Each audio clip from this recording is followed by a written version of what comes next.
Hello, beautiful people. Do you guys see the links on the screen? You see the links?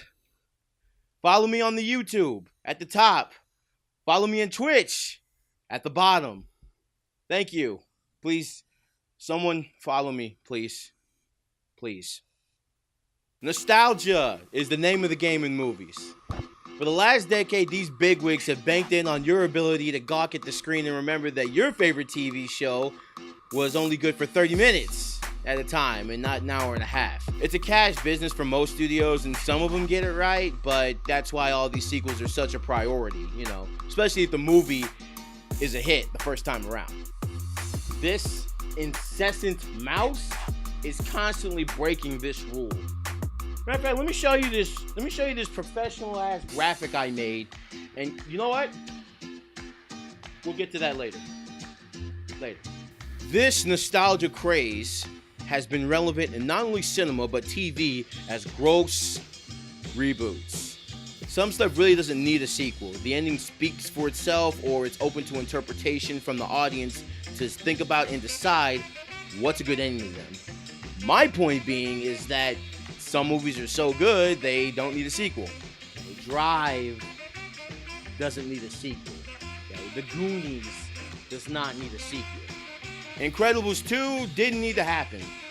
The ending to the first Incredibles was barely a cliffhanger. I mean, we all knew the perennial dictum of the film was that the Parr family had become a family finally, and we came to terms with their powers, and they're gonna fight evil together. We get it.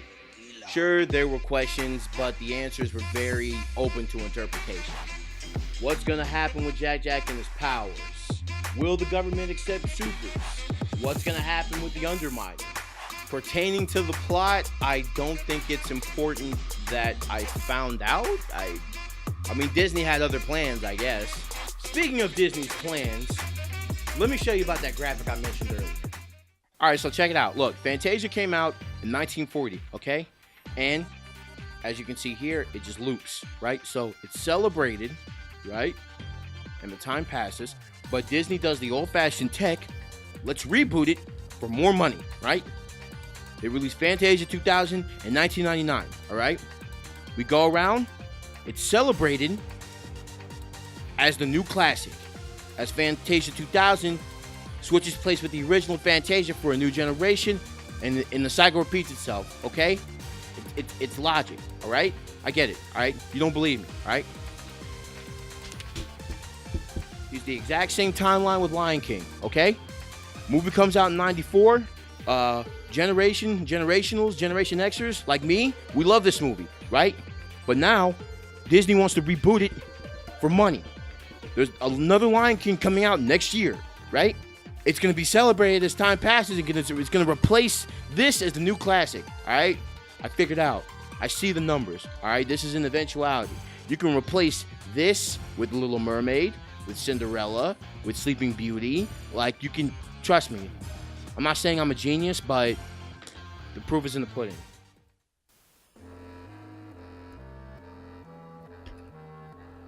I'm right about this. I'm very right about this. However, this movie was still pretty good.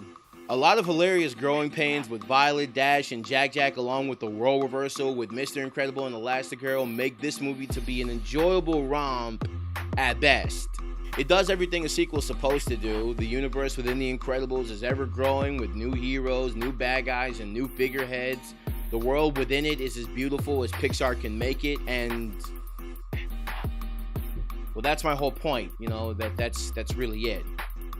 The plot is very by the numbers, although it's not a bad thing at all. The route they took with the story and the presentation of it and the expansion of the universe at hand is the safest way they could have played this. There are two routes for this movie. There's the Finding Dory route, and then there's Cars 2. It's actually on the good side despite of everything that I've said. I just didn't want my expectations to be quelled by useless filler over a period of 14 years by another useless, droll, boring series that will not be named on this program for aesthetic reasons. After 14 years, I'm happy to say that the movie wasn't garbage. It didn't wow me or anything like that, but the movie did its job, and after waiting for so long, that's enough. That's enough. 3 out of 5. I want you to explain to me the entirety of the Kingdom Hearts series, okay? You have until I finish this. Go. Wait. Go. So Kingdom Hearts 1, so you have 3 protagonists, Sora, Riku, and Kairi. They're all in Destiny Islands. Sora, the protagonist, is basically the key wielder. Done. Beat it.